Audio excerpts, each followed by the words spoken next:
नमस्कार। तो ये सीरीज जो हम चला रहे हैं ये हम पेपर 1 के लिए जो है वो चला रहे हैं। आपको पता है पेपर 1 जो है वो 50 क्वेश्चंस इसमें होंगे और हर एक क्वेश्चन 2 नंबर का होगा, यानी कि 100 नंबर का जो है पेपर 1 रहने वाला है। तो इसके लिए हम ये सीरीज चला रहे हैं। इसमें डिस्कस क्या होगा, इसमें जो है जो भी पेपर 1 में आता है वो सारे क्वेश्चन जिसमें डिस्कस किए जाएंगे। आज इसका फर्स्ट पार्ट हम डिस्कस कर रहे हैं, तो थोड़ा सा इंट्रोडक्शन देना ज़रूरी है। इंट्रोडक्शन को अगर आप समझ जाएंगे तो बाकी पार्ट्स में देने की ज़रूरत नहीं पड़ेगी। तो इसमें देखो हिंदी हो गया, इंग्लिश हो गया, इसमें नेशनल इंटरनेशनल अफेयर्स हो गए, और इसमें जो भी जैसे भी प्रीवियस ईयर का पैटर्न रहा है ना उसको हम फॉलो करेंगे। मैं प्रीवियस ईयर के क्वेश्चंस को भी एनालाइज कर रहा हूँ कि किस तरह से जो है क्वेश्चंस पूछे गए थे, और हम उस तरह से जो है ना यहाँ पर national international affairs, Hindi, English और बाकी के क्वेश्चंस को जो है वो ऐड करेंगे। तो यहाँ से आपको बहुत ज़्यादा हेल्प जो है वो इस सीरीज़ से मिलने वाली है। पीजीटी का पेपर हो गया या फिर और भी अगर आपके एग्ज़ाम्स हैं तो डेफिनेटली आपको हेल्प मिलेगी, जैसे कि पहले भी मिलती रही है।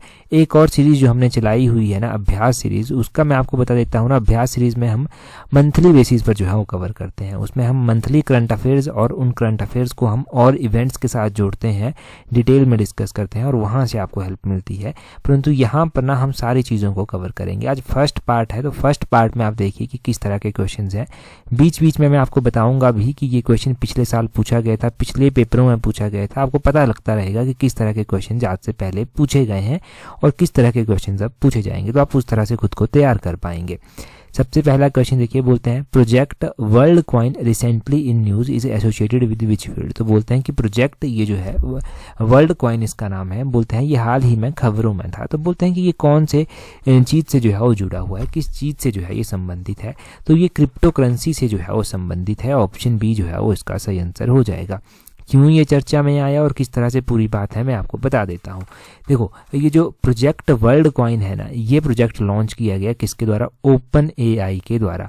ओपन एआई के द्वारा जो था ये लॉन्च किया गया, और ये आर्टिफिशियल इंटेलिजेंस एक कंपनी है ओपन एआई। अगर आपको नहीं पता तो मैं ये भी बता देता हूँ, और इसके द्वारा जारी किया गया। इसमें क्या होगा, वर्ल्ड कॉइन से जो है ना, वर्ल्ड कॉइन से एक डिजिटल नेटवर्क जो है वो क्रिएट किया जाएगा, और जिससे जो है वो कोई भी ना डिजिटल इकोनॉमी के साथ जो है वो जुड़ सकता है जाकर। इस तरह से जो है ये है।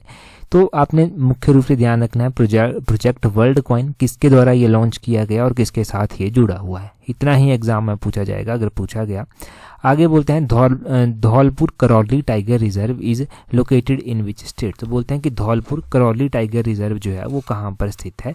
एक टाइगर रिजर्व तो हमने लास्ट टाइम भी पढ़ा था, परंतु एक और हमारे पास है यहाँ पर धौलपुर करौली टाइगर रिजर्व। ये 54th टाइगर रिजर्व है और ये जो है ना राजस्थान में स्थित है। ऑप्शन सी जो है वो सही आंसर हो जाएगा।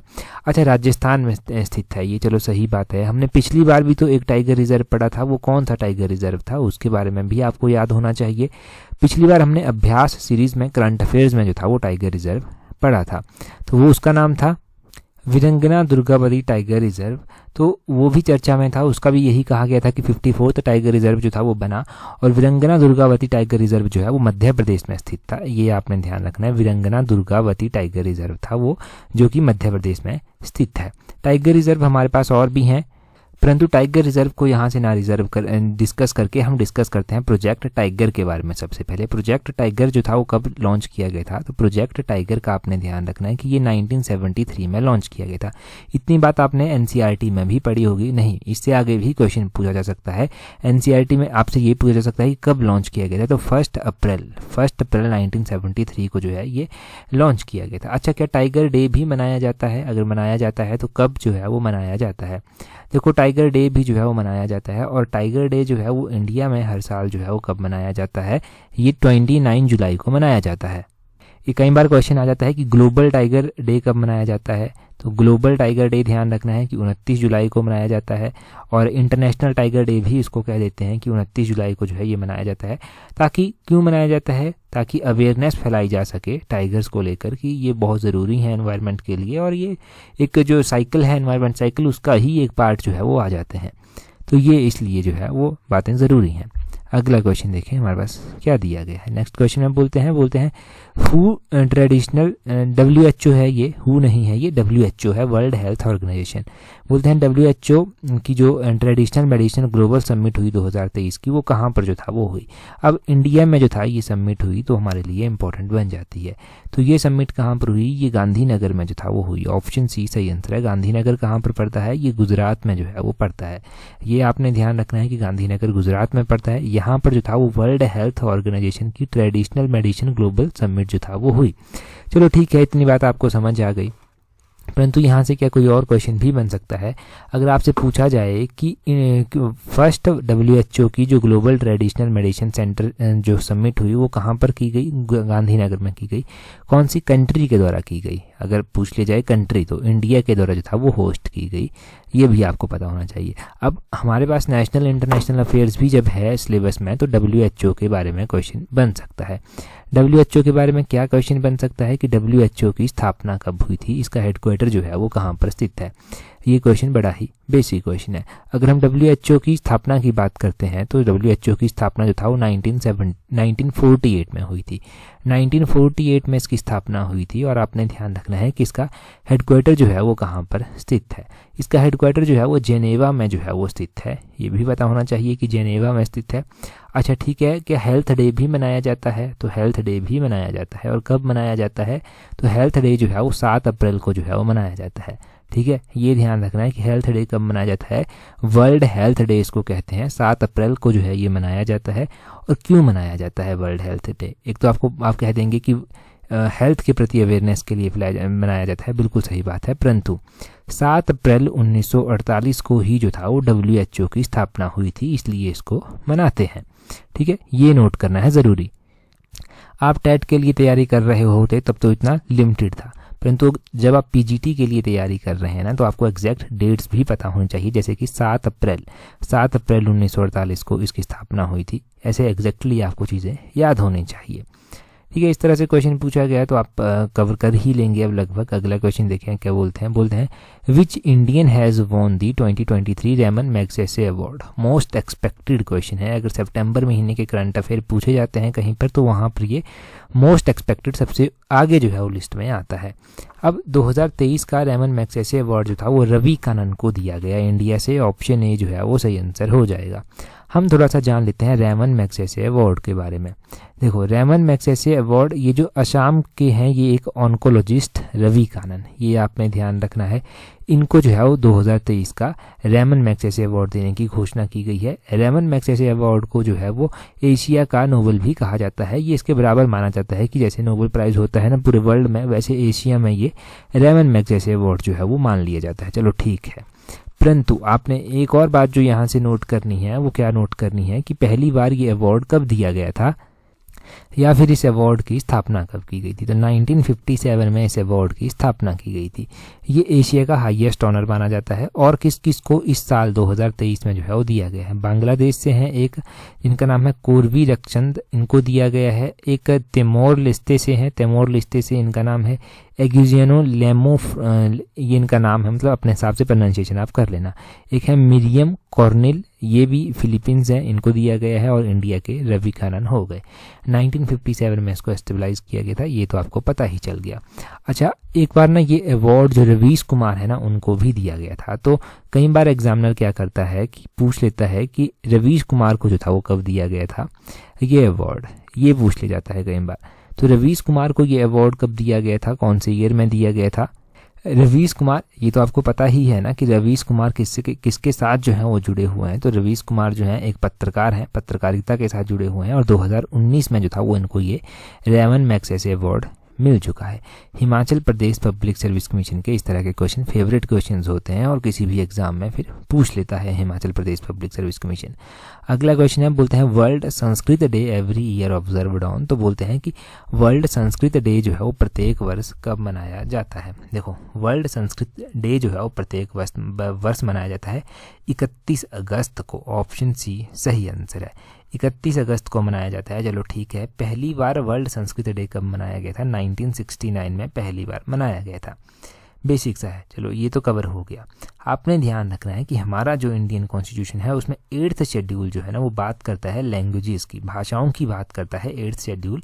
और 8th शेड्यूल में कितनी भाषाएं आती हैं? 22 लैंग्वेजेस जो हैं वो आती हैं। ये आपने ध्यान रखना है कि 22 ऑफिशियल लैंग्वेजेस हैं जो 8th शेड्यूल में जो है वो आती हैं। संस्कृत उनमें से एक है। और इससे पहले हमारे पास नेशनल स्पोर्ट्स डे भी साथ में ही मनाया जाता है। नेशनल स्पोर्ट्स डे जो है वो 29 अगस्त को जो है वो मनाया जाता है। ये ध्यान रखना है कि 29 अगस्त को नेशनल स्पोर्ट्स डे जो है वो मनाया जाता है। मेजर ध्यानचंद जी की एनिवर्सरी होती है तो उस उपलक्ष्य पर जो है वो मनाया जाता है। मेजर ध्यानचंद खेल रत्न अवार्ड भी है और ये स्पोर्ट्स की फील्ड में हाईएस्ट अवार्ड जो है वो माना जाता है। पहले इसको राजीव गांधी खेल रत्न अवार्ड कहते थे, अभी इसका नाम चेंज कर दिया गया है। तो वो आपको पता होना चाहिए कि मेजर ध्यानचंद खेल रत्न अवार्ड भी है। 29 अगस्त को ही जो है ये स्पोर्ट्स डे जो है वो मनाया जाता है, ये भी पता होना चाहिए। और साथ में ये भी ध्यान रखें कि वर्ल्ड हिंदी डे भी मनाया जाता है। वर्ल्ड हिंदी डे कब मनाया जाता है? जब संस्कृत की बात हो रही है तो हिंदी की बात होना भी ज़रूरी है। वर्ल्ड हिंदी डे जो है वो 10 जनवरी को जो है वो प्रत्येक वर्ष मनाया जाता है। ये आपने नोट किया। और आपने क्या ध्यान रखना है कि हिंदी डे का नेशनल हिंदी डे भी क्या कोई मनाया जाता है? तो नेशनल हिंदी डे भी मनाया जाता है। और इंडिया में जो नेशनल हिंदी डे मनाया जाता है ना वो कब मनाया जाता है? वो 14 सितंबर को जो है वो मनाया जाता है। 14 सितंबर को आता है हमारा नेशनल हिंदी डे और उसके अलावा 10 जनवरी को आता है वर्ल्ड हिंदी डे। आपको डेज के बारे में जानकारी होनी चाहिए कि नेशनल इंटरनेशनल लेवल पर ये अलग अलग रूप में मनाए जाते हैं। आगे बोलते हैं which day is observed as Kisan day in India. ये क्वेश्चन पीजीटी का प्रीवियस ईयर का पेपर क्वेश्चन है। मैंने कहा था ना कि बीच बीच में आपको याद दिलवाता रहूँगा कि कौन कौन प्रीवियस ईयर के क्वेश्चन है। तो ये प्रीवियस ईयर का एक क्वेश्चन है कि किसान दिवस जो है वो कब मनाया जाता है। किसान दिवस जो है वो मनाया जाता है दिसंबर के महीने में। तो इस क्वेश्चन को चाहे नोट ही कर लें आप कि जब पिछले साल पूछा गया है तो हो सकता है आगे किसी ना किसी एग्जाम में आपसे पूछ लिया जाए। किसान दिवस के बारे में ध्यान रखना है कि 23 दिसंबर को ये मनाया जाता है। दिसंबर के महीने में 23 दिसंबर को मनाया जाता है। इंग्लिश में इसको नेशनल फार्मर्स डे भी कह देंगे। और किसकी एनिवर्सरी को याद करते हुए मनाया जाता है? तो चौधरी चरण सिंह जो थे ना, चौधरी चरण सिंह, उनकी एनिवर्सरी को याद करने के लिए जो है ये मनाया जाता है। कौन थे चौधरी चरण सिंह? ये भी तो पता होना चाहिए कि कौन थे चौधरी चरण सिंह। तो चौधरी चरण सिंह जो है प्राइम मिनिस्टर जो है वो इंडिया के रह चुके हैं। ये प्राइम मिनिस्टर रह चुके हैं इंडिया के। और एक बात आपने ध्यान रखनी है कि जो जय जवान जय किसान का नारा था ना वो लाल बहादुर शास्त्री जी के द्वारा जो था वो दिया गया था। लाल बहादुर शास्त्री जी के द्वारा दिया गया था। और उसके बाद इंदिरा गांधी प्रधानमंत्री बने और इंदिरा गांधी के बाद जो था ये मोरारजी देसाई जो था वो बने थे। मोरारजी देसाई के बाद जो था वो चरण सिंह जो था वो प्रधानमंत्री फिर बने थे भारत के। ये ध्यान रखना है। ज़्यादा लंबी तो सरकार नहीं चल पाई थी इनकी, तो ये भी आपको पता होना चाहिए कि ज़्यादा लंबी इनकी सरकार नहीं चली थी। लगभग 170 डेज़ के आसपास ही इनकी सरकार ने जो था वो काम किया था, ये रूल किया था। तो किसान डे इम्पोर्टेंट है हमारे लिए ज़्यादा। और फिफ्थ नंबर के ये प्राइम मिनिस्टर रहे थे। पहले नंबर पर जवाहरलाल नेहरू बनते हैं। जवाहरलाल नेहरू जो है वो 2-3 बार जितनी बार भी प्रधानमंत्री रहे। और 1952 में जब प्रॉपर इलेक्शन होते हैं तो 57 तक इनकी सरकार रहती है। 57 से 62, 62 से 64 तक इनकी सरकार रहती है। उसके बाद लाल बहादुर शास्त्री बनते हैं। लाल बहादुर शास्त्री के बाद इंदिरा गांधी जो है वो बनती हैं। इंदिरा गांधी के बाद मोरारजी देसाई बनते हैं। फिर ये आते हैं चरण सिंह जी। ठीक है, चरण सिंह के बाद फिर से इंदिरा गांधी बनती है और उसके बाद राजीव गांधी जो है वो बनते हैं। क्यों बता रहा हूँ? ये इसलिए बता रहा हूँ क्योंकि कई बार एग्जाम में इनको क्रोनोलॉजिकली पूछ लिया जाता है कि सबसे पहले कौन बना था, उसके बाद कौन बना था, उसके बाद कौन बना था। अगला क्वेश्चन देखें। बोलते हैं storm Daniel also known as cyclone Daniel recently hit which of the following country. तो ये जो स्टॉर्म डैनियल है ना अभी इसने कंट्री को हिट किया, काफ़ी तबाही जो था वो वहाँ पर मचाई उसने। तो इसने जो था वो लिबिया कंट्री को जो था वो इफेक्ट किया। ऑप्शन ए जो है वो सही आंसर हो जाएगा। लिबिया कंट्री की कैपिटल कहाँ पर स्थित है? लिबिया कंट्री की कैपिटल जो है वो त्रिपोली में स्थित है। त्रिपोली में जो है वो लिबिया की कैपिटल स्थित है। और लिबिया को जो था वो इसने हिट किया, इसलिए जो था ये चर्चा में आया। देखो साइक्लोन्स के बारे में ना, साइक्लोन्स यहाँ पर ऑप्शन में दिया गया है तो यहाँ से भी एक क्वेश्चन जो है वो बन जाता है। साइक्लोन्स को अलग अलग नाम से जो है वो अलग अलग रीजन में जो है वो जाना जाता है। इनका बता देता हूँ मैं कि किस किस तरह से कहाँ पर जो है वो इनको जाना जाता है। तो विली विली करके जो है वो इनको ऑस्ट्रेलिया में जो है वो जाना जाता है। विली विली करके इनको ऑस्ट्रेलिया में जो है वो जाना जाता है। एनसीईआरटी के बिल्कुल बेसिक क्वेश्चन हैं ये, तो ये आपको पता ही होने चाहिए। और और यहाँ पर जो है वो अपना इंडियन ओशियन जो है तो वहाँ पर इनको साइक्लोन कहा जाता है, और टाइफून्स कहा जाता है इन्हें वेस्टर्न पैसिफिक ओशियन में, ये आपने ध्यान रखना है। और हरिकेन्स भी कहा जाता है, हरिकेन जो है वो इनको अटलांटिक और ईस्टर्न और सेंट्रल पैसिफिक ओशियन में जो है वो कहा जाता है। कई बार क्वेश्चन पूछने वाला पूछ लेता है कि चाइना में क्या बोलते हैं, तो चाइना में ना इनको टाइफून्स कहा जाता है। क्या कहा जाता है? टाइफून्स जो है वो चाइना में कहा जाता है, वो भी ध्यान रखना है। और अमेरिका में पूछ लें कई बार, अमेरिका में इनको हरिकेन्स जो है वो कहा जाता है, हरिकेन इनको अमेरिका में कहते हैं। चलो ये क्वेश्चन भी पक्का हो गया आपका। अगला क्वेश्चन देखें, बोलते हैं विच successor of Guru Govind Singh fought against the Mughal and was martyred. तो बोलते हैं कि गुरु गोविंद सिंह के किस उत्तराधिकारी ने मुगलों के खिलाफ लड़ाई लड़ी थी और शहीद जो था वो हो गए थे। अब गुरु गोविंद सिंह के जो उत्तराधिकारी थे वो थे बंदा बहादुर, ऑप्शन सी जो है वो सही आंसर है। बंदा बहादुर ने जो था वो मुगलों के खिलाफ लड़ाई में लड़ी थी और ये शहीद हो गए थे लड़ाई में। इनको ना कब एग्जीक्यूट किया गया था और कौन मुगल शासक होता था जिसके कार्यकाल के दौरान इनको एग्जीक्यूट किया गया था? तो 1716 का टाइम है और ये टाइम हुआ करता था फारूक शियार का। फारूक शियार जो था ये मुगल एक शासक हुआ करता था, इसके कार्यकाल के दौरान इसको जो था वो इनको जो था वो क्या किया गया था? असैसिनेट कर दिया गया था, या फिर इस तरह से कहिए कि ये शहीद उस दौरान जो था वो हो गए थे। अगर हम बात करते हैं ना गुरुओं के बारे में, तो ये भी पब्लिक सर्विस कमीशन का पहले एग्जाम्स में जो है वो एक क्वेश्चन रहा है।